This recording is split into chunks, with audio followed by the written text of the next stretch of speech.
Meus irmãos, mais uma vez, graça e paz. Amém? Amém. Nós vamos abrir a palavra de Deus nessa noite. Na carta do apóstolo Paulo aos Efésios, nós já fizemos a leitura continuada do plano litúrgico dessa noite. Em Efésios, nós vamos voltar a esta carta, a carta do apóstolo Paulo aos Efésios, uma carta muito preciosa que Paulo escreveu quando estava na prisão em Roma. É uma das cartas da prisão. É uma carta na qual o apóstolo Paulo, ele fala do plano de Deus a respeito da igreja. É uma carta curta, mas é uma carta poderosa. Capítulo 3, versículo de 8 a 11. Nós estamos nas pregações da noite e mesmo na minha ausência, em virtude da viagem necessária que fiz, recente,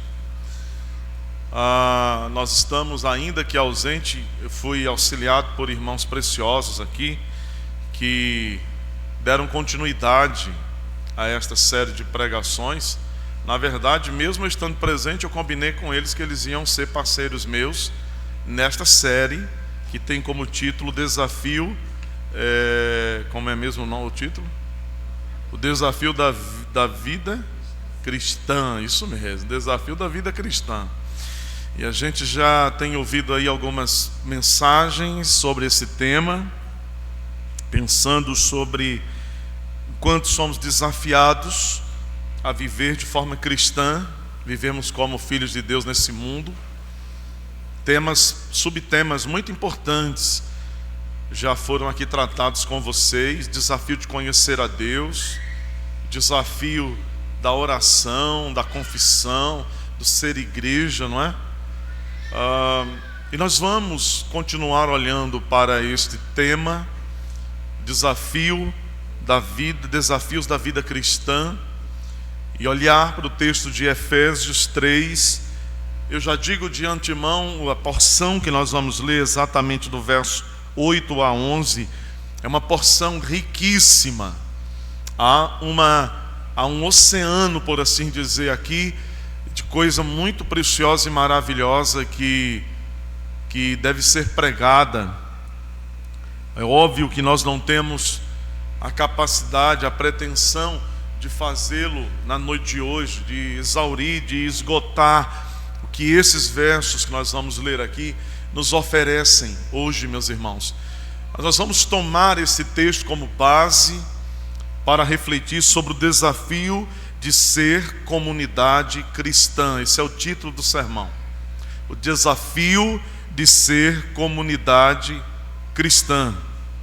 Vamos olhar para o que Paulo fala aqui, porque ele fala de algo aqui essencial para nos guiar, nos nortear na reflexão deste tema, desta proposição.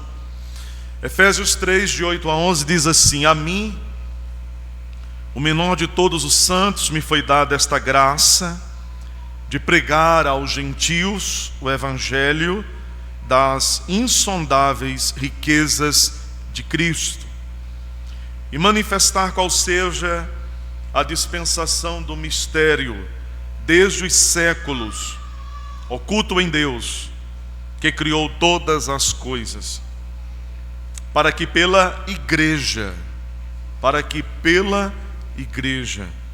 a multiforme sabedoria de Deus se torne conhecida agora dos principados e potestades nos lugares celestiais, segundo o eterno propósito que estabeleceu em Cristo Jesus, nosso Senhor. Amém. Amém. De todos os tipos de sociedades que existem nesse mundo, de todos os tipos de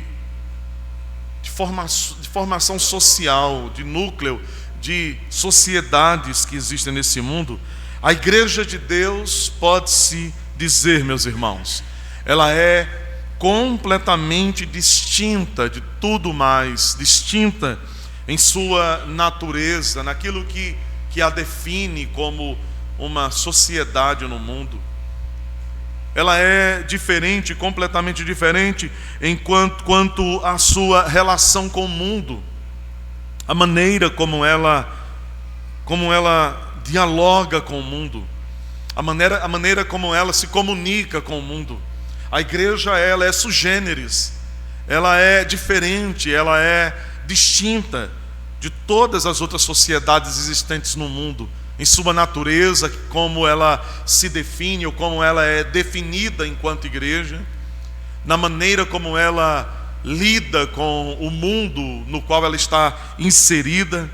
Ela é completamente diferente de todo tipo de sociedade que se possa encontrar nesse mundo, quanto também ao seu propósito de ser.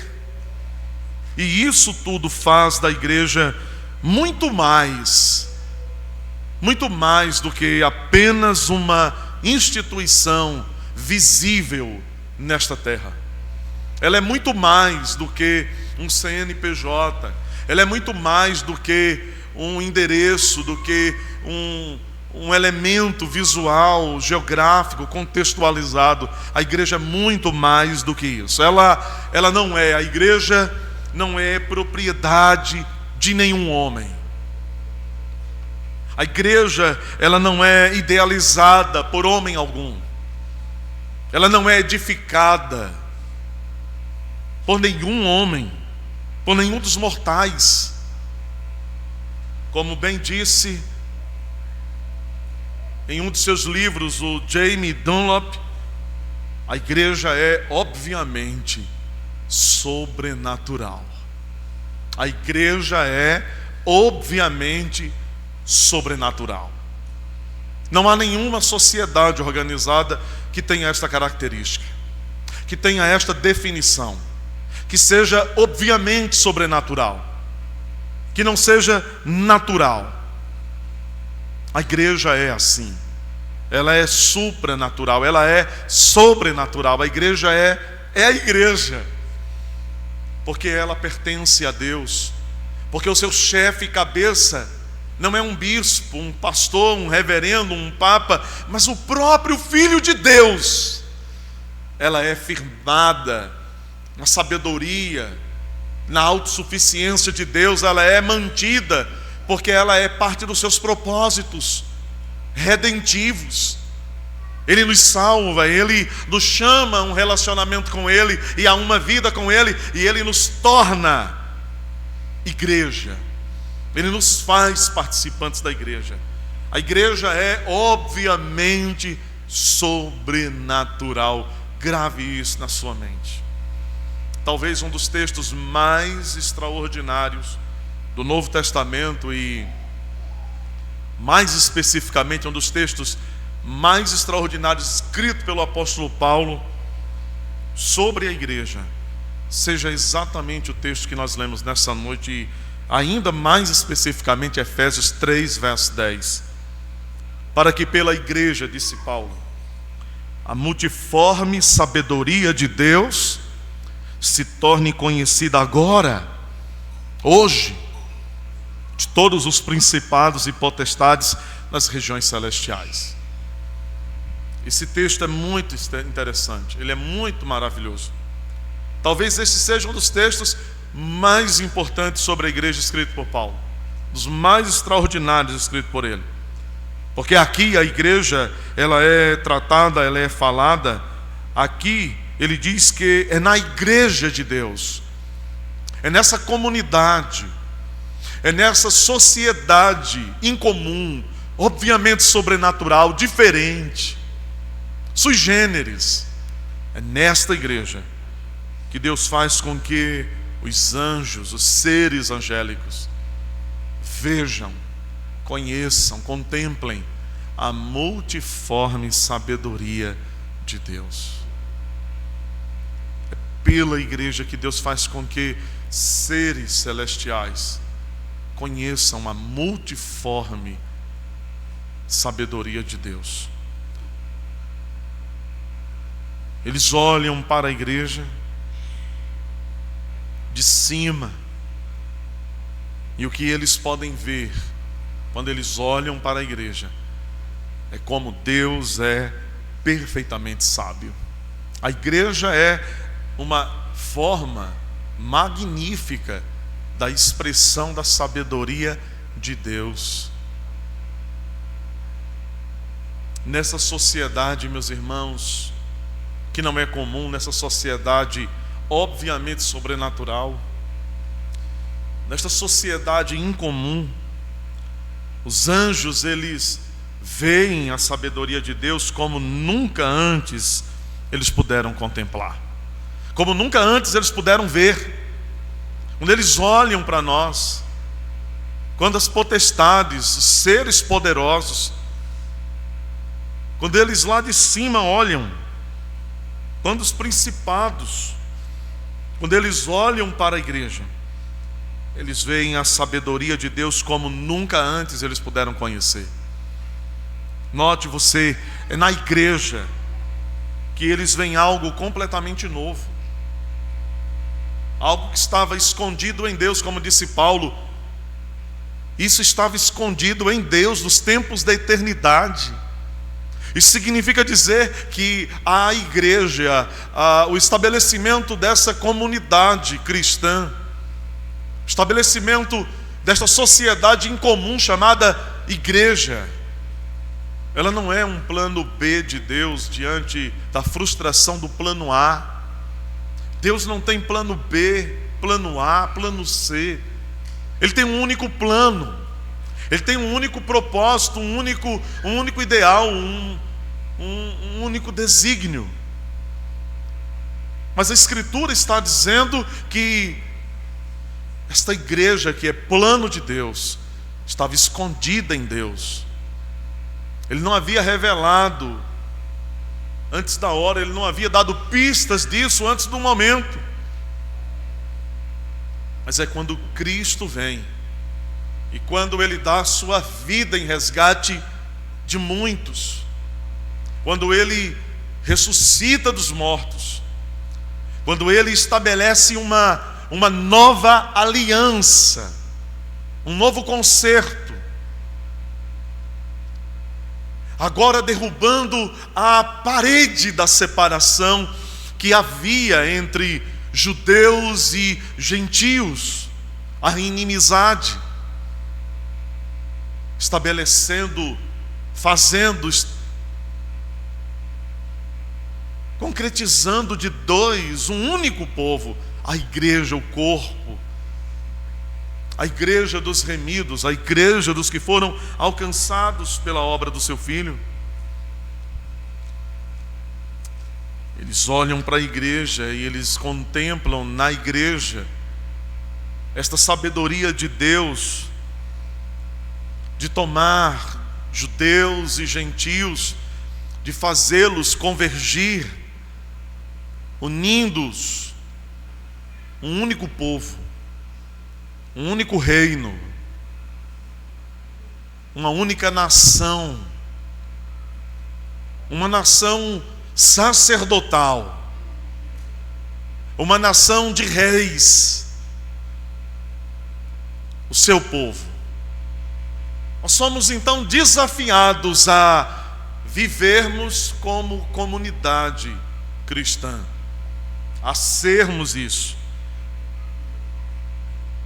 A igreja, ela é amada, a igreja é odiada, a igreja é compreendida, ela é incompreendida, ela é abraçada, ela é desprezada, a igreja é valorizada, mas também ela é considerada sem nenhum valor, ela é acolhida e ela é perseguida. E a pergunta então que surge é: como nós vemos a igreja? Como nós que participamos dessa sociedade obviamente sobrenatural, como nós que participamos dessa sociedade incomum, diferente em natureza, em propósito, em conceito, no seu modo de ser, como nós vemos a igreja? Como você vê a igreja? Como você olha para a igreja? Como você interpreta isso? Como você enxerga a igreja? O que é igreja? Quando nós olhamos para esse texto que fala da multiforme sabedoria de Deus que se revela na igreja, nos desafiando a vivermos como comunidade cristã, autenticamente cristã, nós então devemos pensar, devemos refletir sobre os efeitos da sabedoria de Deus nesta sociedade, nesta comunidade cristã. O que a sabedoria de Deus produz? O que a sabedoria, multiforme sabedoria de Deus que se revela pela igreja, na igreja, diante dos olhos de seres angelicais? O que essa sabedoria produz? Qual é o efeito dela na nossa vida? Eu queria que você pensasse sobre isso comigo hoje. Essa não é uma mensagem única, não é um único volume. Ela é longa, ela é um pouco maior do que aquilo que nós podemos falar nessa noite. Então eu vou pregar a primeira parte hoje e no próximo domingo eu vou dar continuidade, pensando nestes efeitos da multiforme sabedoria de Deus na igreja, que nos desafia a vivermos como comunidade cristã. Esse é um grande desafio. Se você está pronto para encarar isso, se você está disposto a encarar esse desafio, então pega a sua mochila, pé na estrada, simbora. Em primeiro lugar, a multiforme sabedoria de Deus, ela produz na igreja, ela faz da igreja uma comunidade cristã. Isso parece muito óbvio, mas talvez aquilo que nos parece bastante óbvio, às vezes nós não percebemos os desdobramentos disso e os efeitos práticos disso, e a gente talvez esteja perdendo muita coisa boa daquilo que a gente possa considerar como óbvio demais. A multiforme sabedoria de Deus, ela faz da igreja uma comunidade cristã. Quando nós lemos no Novo Testamento, nós vemos como essa igreja de Deus, como essa igreja que pertence a Deus, fundada por Ele, nós vemos no Novo Testamento como essa sociedade ela é caracterizada como comunidade cristã. Em Antioquia, os discípulos foram pela primeira vez chamados cristãos, seguidores de Cristo. Então nós olhamos nas páginas do Novo Testamento e nós vemos a igreja sendo caracterizada assim, como comunidade cristã. E isso, meus irmãos, é o que torna a igreja diferente de todas as outras realidades existentes nesse planeta. Porque nada fora da igreja, nenhuma outra organização, nenhum outro segmento social, nenhuma outra sociedade organizada pode ser o que a igreja é. Ela é única. Nada além dessa comunidade cristã pode ser comunidade cristã. Isso significa que ou nós estamos dentro dela, participando dela, vivendo a vida dessa comunidade, ou nós estamos fora dela. Ou você está dentro, ou você está fora. E não dá para estar dentro e estar fora ao mesmo tempo. Não dá. Então nós estamos sendo desafiados a sermos, a vivermos como comunidade cristã. Essa comunidade única no mundo, ela é assim única porque ela é renovada pelo Espírito Santo. Que é o Espírito de Deus que renova as nossas energias, que renova o nosso coração. É o Espírito Santo que nos pega, às vezes, lá do lastro, lá do chão. E porque nós somos participantes dessa comunidade cristã, como efeito dessa multiforme sabedoria de Deus, Ele vem e nos renova, Ele vem e nos levanta, Ele nos refaz. Ela é única porque o Espírito de Deus a renova, porque ela é dinamizada. Ela é única porque ela é também dinamizada pelo poder da palavra. Nós somos impulsionados, movidos pela palavra, pelos testemunhos do Senhor, pelas promessas de Deus. Ela é única no mundo, porque esta igreja ou essa comunidade cristã, ela é convocada a testemunhar de Jesus ao mundo, a ser arauto, proclamador, aquele que toca a buzina, a corneta, chamando os homens ao arrependimento, chamando os homens ao reconhecimento dos seus pecados, à confissão dos seus pecados. A igreja é a voz de Deus proclamando ao mundo. Essa comunidade cristã, meus irmãos, ela vive em torno de Cristo. Isso faz dela única. Ela vive em torno de Cristo. Ele tem que ser o centro, no meio. Isso é maravilhoso, porque isso significa então que ser esta comunidade cristã, como efeito da multiforme sabedoria de Deus na igreja, significa que essa igreja, ela vive para Cristo e ela serve ao único e verdadeiro Deus vivo.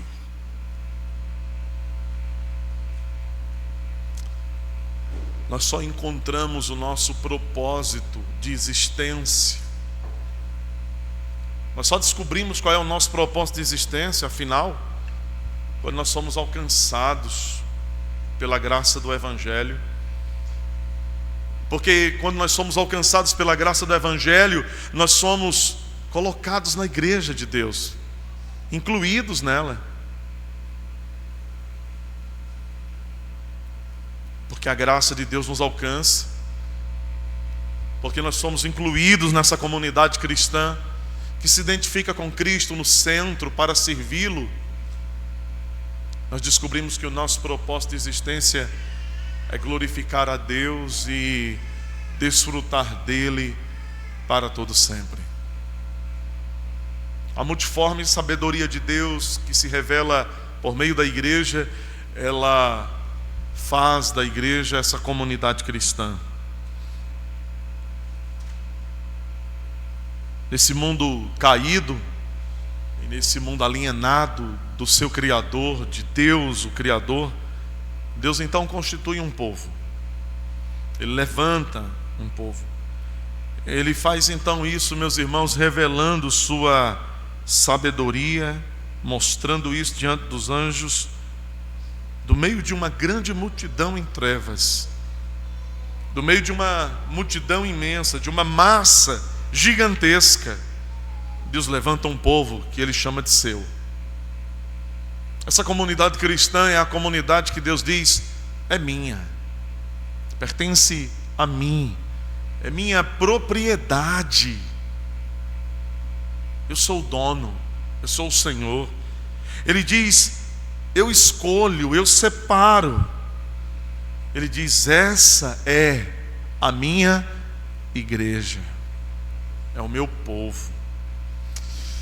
Isso é um privilégio fantástico para nós, porque nós não escolhemos isso, e ainda bem que Ele nos escolheu. Meus irmãos, quando a gente reflete sobre isso, isso significa que todo componente dessa comunidade, chamada de comunidade cristã, como efeito da multiforme sabedoria de Deus, nessa obviedade sobrenatural que é a igreja, significa que todo aquele que compõe, que participa desta comunidade,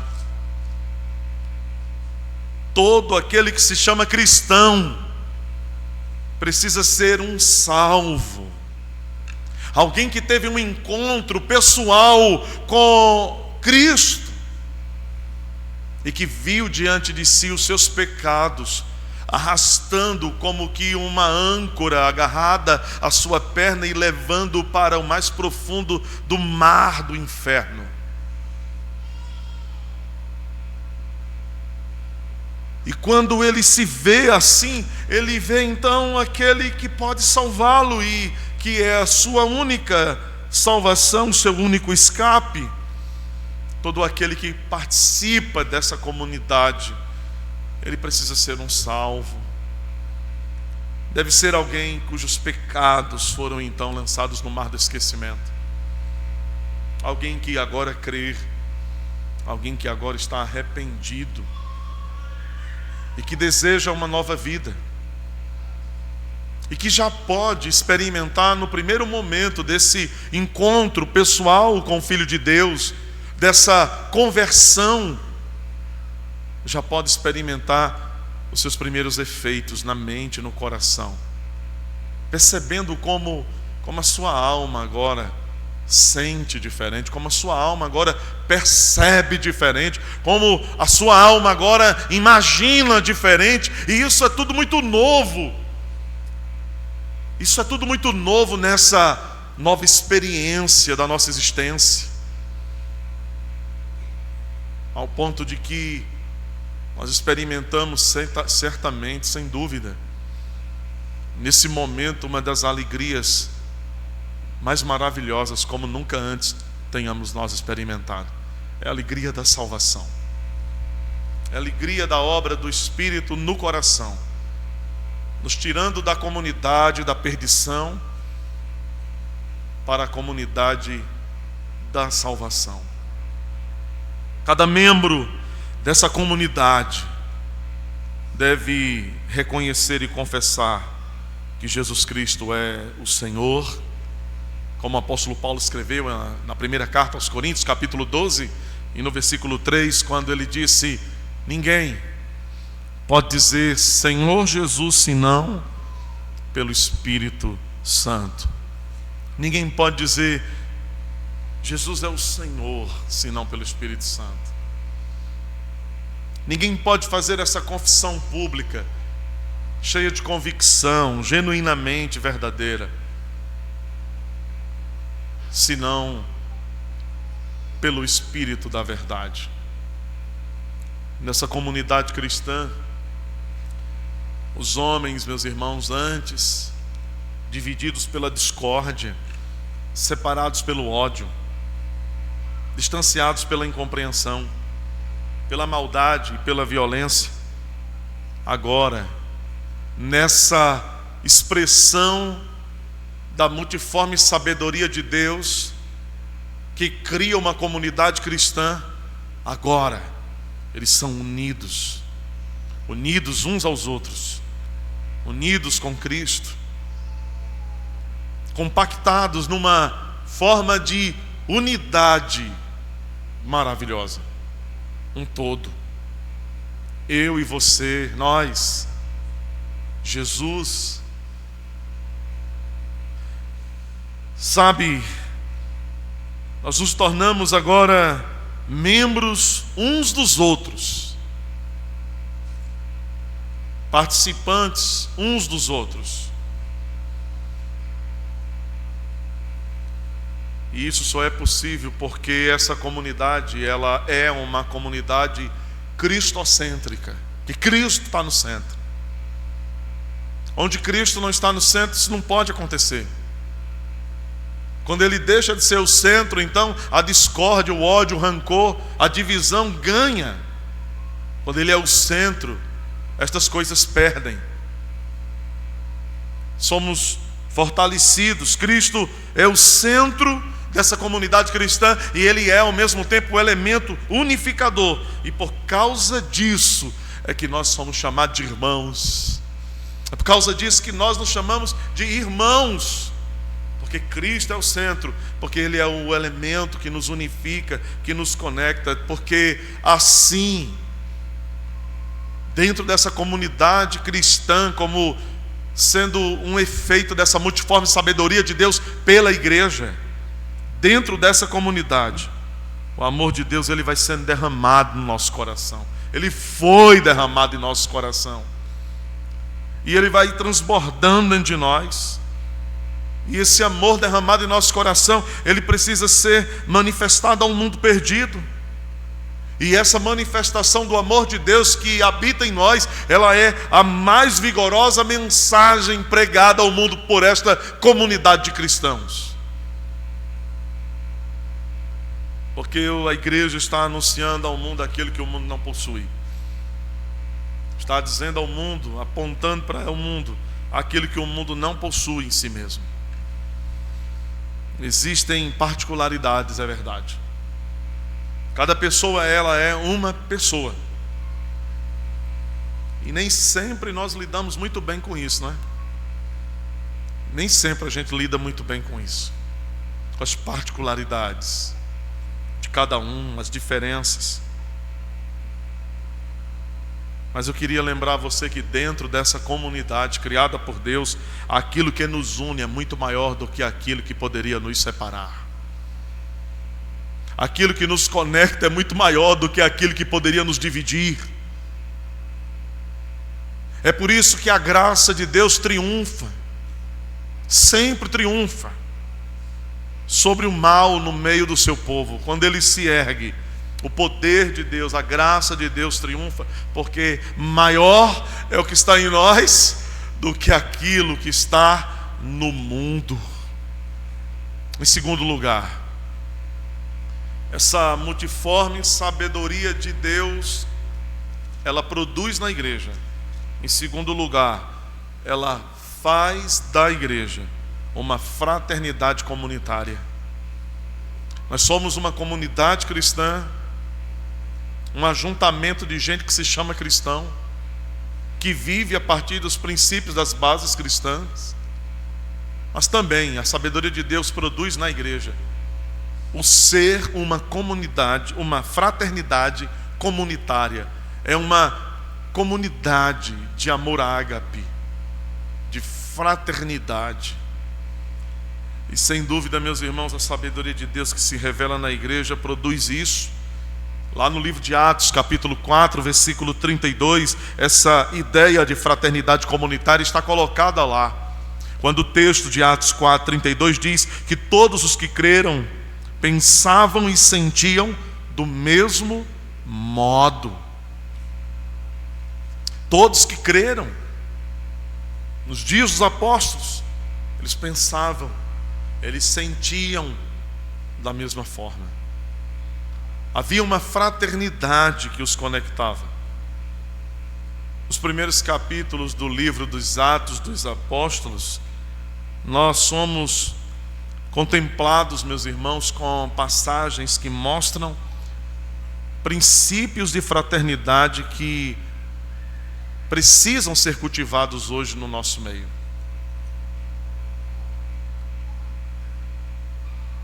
Era outra cultura, é verdade.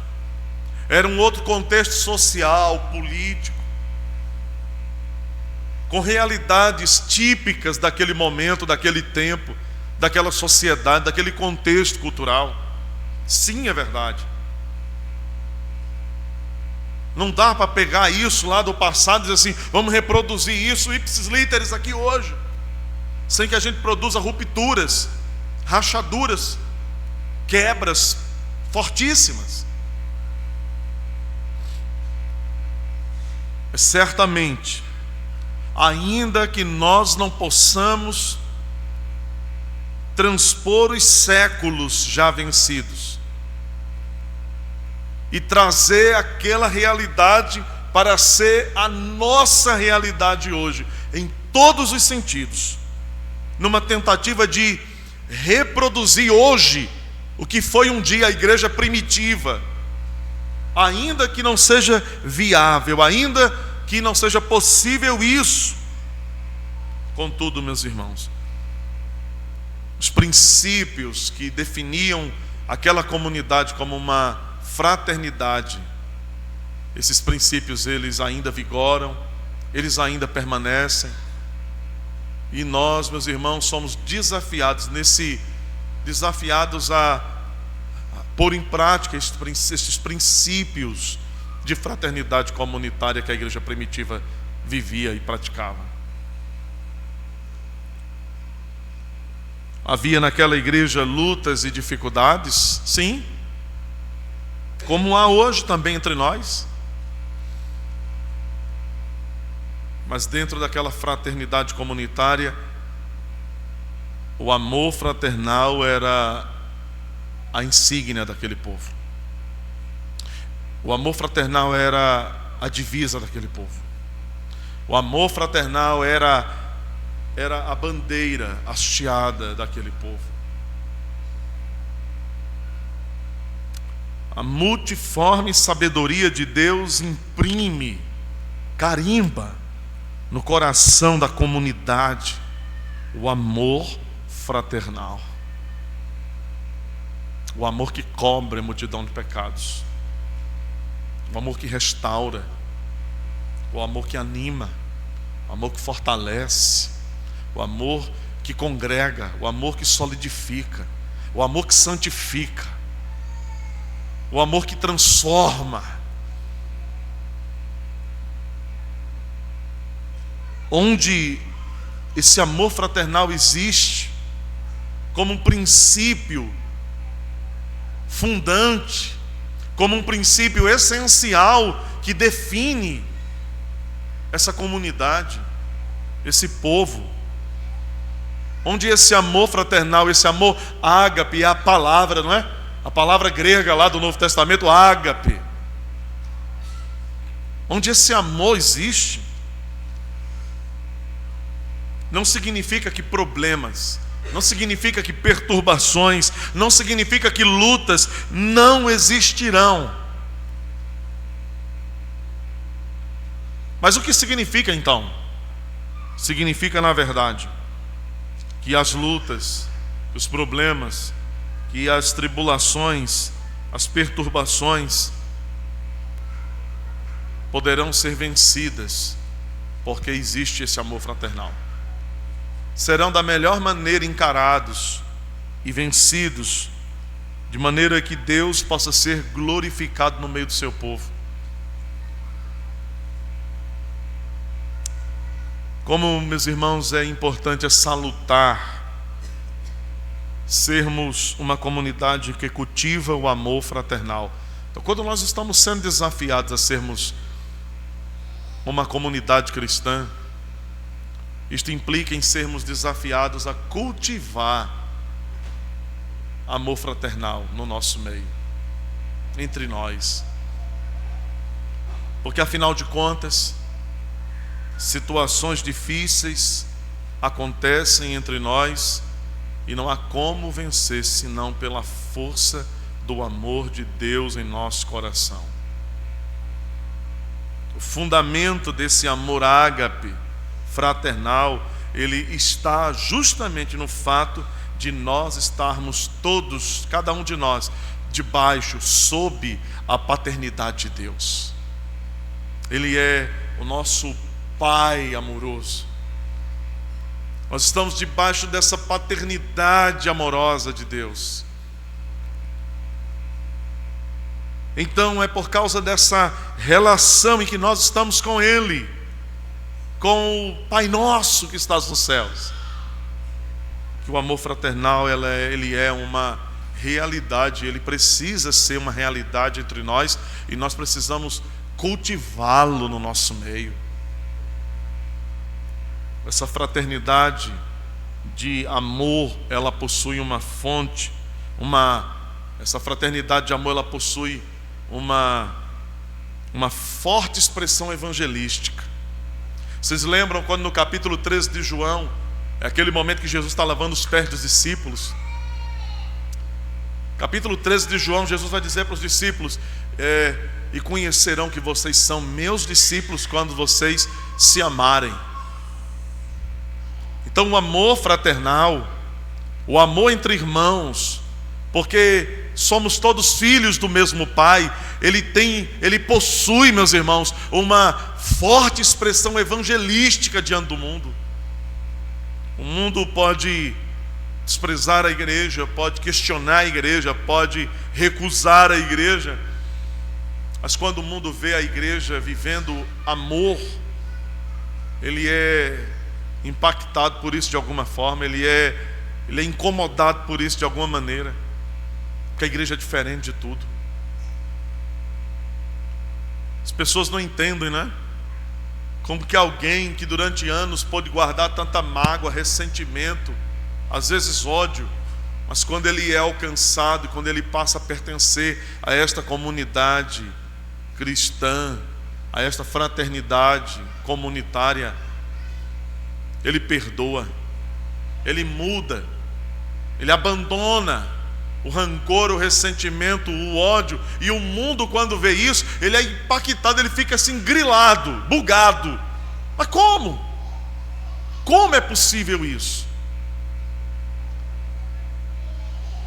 Se a comunidade não consegue encarnar essa fraternidade de amor, se nós como comunidade que nos dizemos fraternal não encarnamos esse amor fraternal que perdoa, que socorre, que ajuda, que tolera, que suporta, que convive, que aproxima e une em Cristo, se não pudermos viver isso, como poderemos falar do amor de Cristo aos que estão longe? Como seremos um testemunho de Cristo em nós, através de nós, para o mundo? Portanto, é nosso dever, é a nossa responsabilidade de cada membro dessa comunidade atuar, trabalhar, se engajar, se dar, se entregar, se dedicar. Para quê? Para cultivar uma verdadeira fraternidade comunitária como uma identidade nossa, preciosa. E eu quero terminar em terceiro lugar, pensando com vocês sobre um terceiro efeito que essa multiforme sabedoria de Deus produz na igreja, nessa obviedade sobrenatural de Deus. A sabedoria de Deus, ela faz da igreja povo dele, povo de Deus, uma comunidade cristã, uma fraternidade comunitária, povo de Deus. A igreja, ela é identificada nas Escrituras de muitas maneiras. O rebanho de Deus, não é? Edifício de Deus, lavoura de Deus. Mas convenhamos,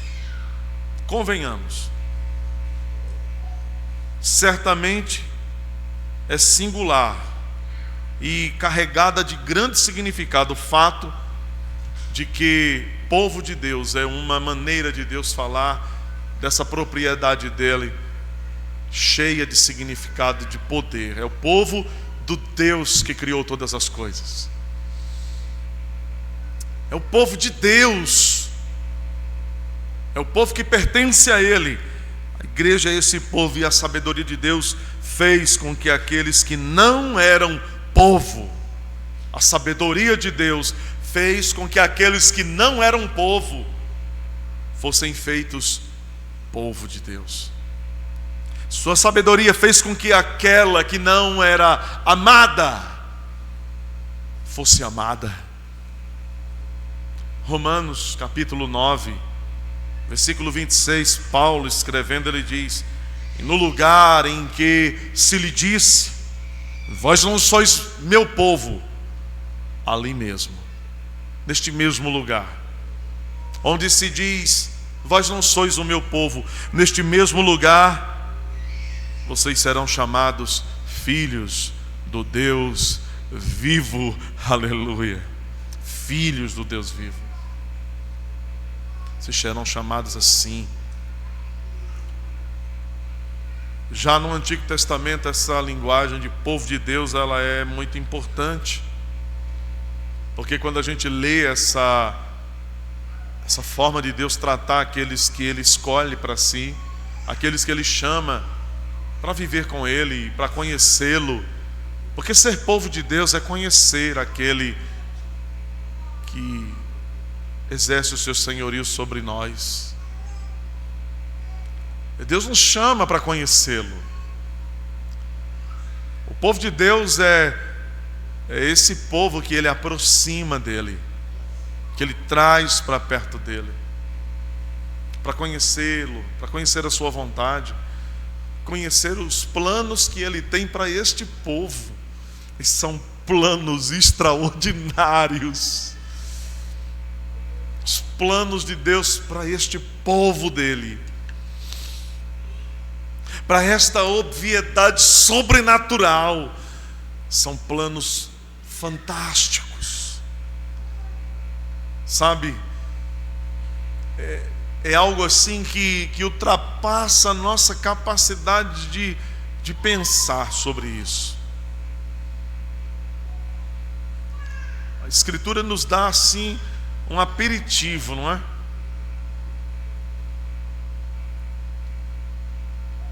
E só daquilo que a Escritura nos faz conhecer, e certamente será em proporção muito maior do que aquilo que nós conseguimos pensar agora. É maravilhoso, é extraordinário. Então, no Antigo Testamento, quando Deus fala do povo dele, o povo de Deus, está contido nessa linguagem de Deus, que Ele fez uma aliança com esse povo. É o povo de Deus porque Ele fez um pacto com ele. É o povo de Deus porque Ele fez uma aliança com esse povo. E é nessa aliança que Deus estabelece com esse povo, dentro desta aliança estão as promessas dele. Essas promessas não podem ser vividas, desfrutadas, alcançadas fora da aliança. Então, ser trazido para dentro dessa aliança é se tornar herdeiro dessas promessas. É agora ter direito de participação, porque Ele nos dá esse direito de participação nas promessas. Aqueles que são chamados por Deus para participarem desta aliança, agora são co-herdeiros com Cristo. Ele que é o herdeiro de todas elas. Meus irmãos, esse chamado para sermos povo sobrenatural de Deus, porque nada disso aqui é natural. O culto não é natural, você sabia? A pregação não é natural. Acredite. O louvor não é natural. O arrependimento não é natural. A nova vida não é natural. Tudo isso é sobrenatural. Porque isso é coisa de Deus nessa comunidade sobrenatural que Ele criou.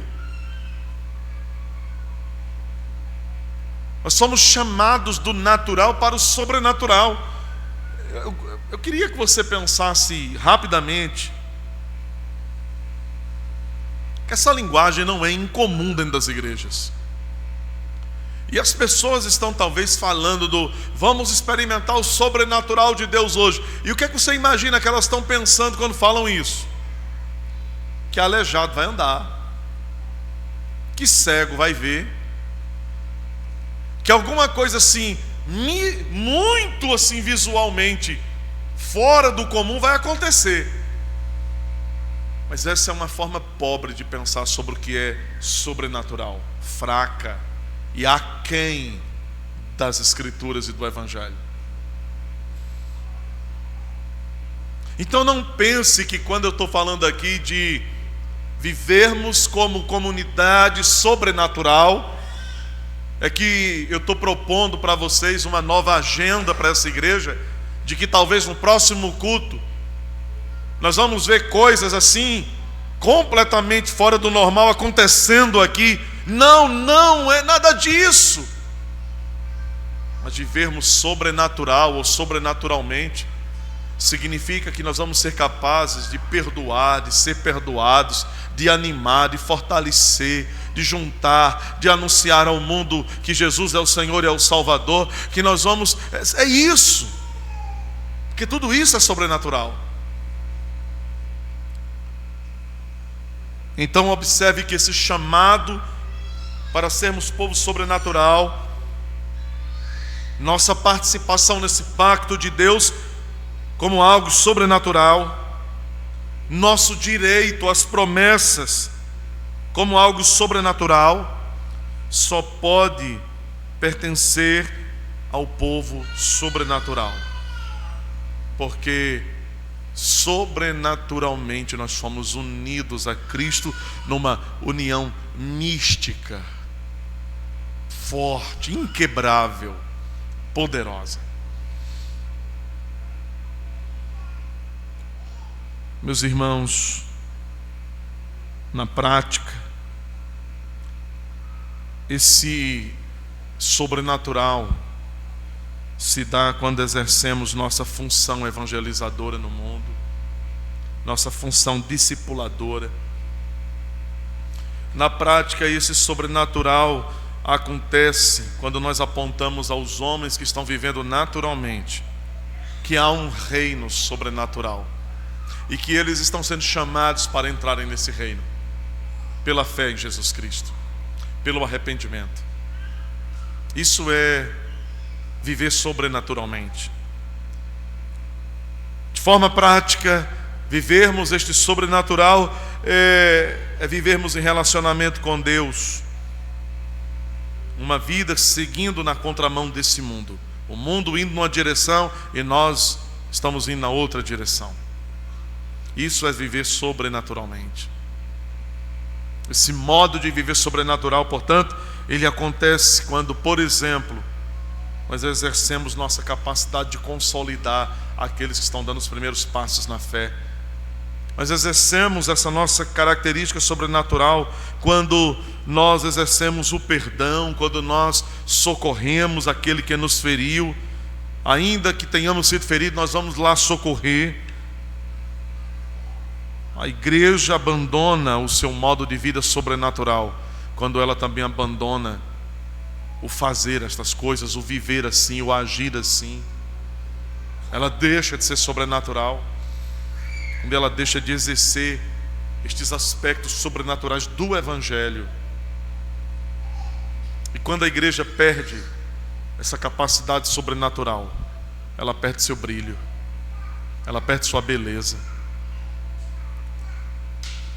e ela não pode ser percebida pelos lá de fora, porque ela passa a ser vista como qualquer coisa que existe no mundo já. Quem forma esse povo de Deus? Quem é que preenche esse povo de Deus? Homens de todas as tribos, homens de toda língua e de toda nação, gente de todas as partes, de todas as cores. São aqueles que nasceram de novo como resultado da redenção da cruz.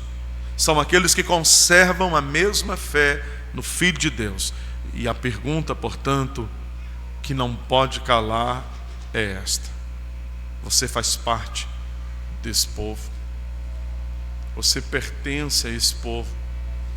Você preenche as fileiras desse povo, dessa obviedade sobrenatural? Diante do desafio de sermos comunidade cristã, meus irmãos, a multiforme sabedoria do nosso Deus, que através de Cristo constituiu a igreja no mundo, nos faz lembrar e nos encorajar a vivermos como verdadeira comunidade de crentes, sermos crentes verdadeiramente, na qual Cristo é o centro que nos une uns aos outros e a Ele mesmo. Esta sabedoria de Deus, ela nos lembra e nos encoraja a vivermos como fraternidade comunitária, onde o amor fraternal é evidente, ele existe de fato, não apenas no discurso, mas ele é real. Até mesmo quando nós lidamos com os conflitos internos, essa sabedoria de Deus nos faz lembrar, nos encorajar a viver como povo de Deus, que vence, porque ele vive de modo sobrenatural. Você está pronto para atender este desafio? Você está disposto a viver isso, a atender esse desafio de ser comunidade cristã? Certamente é um privilégio para nós. E se há alguém aqui que ainda está do outro lado dessa comunidade, mas se você sente o seu coração arder por esta bênção e desejar isto, eu quero dizer que isso é um bom sinal da obra de Deus na sua vida. Então não saia daqui hoje, não vá embora sem antes assumir essa nova identidade de pertencer à comunidade dos cristãos, dos seguidores de Jesus Cristo.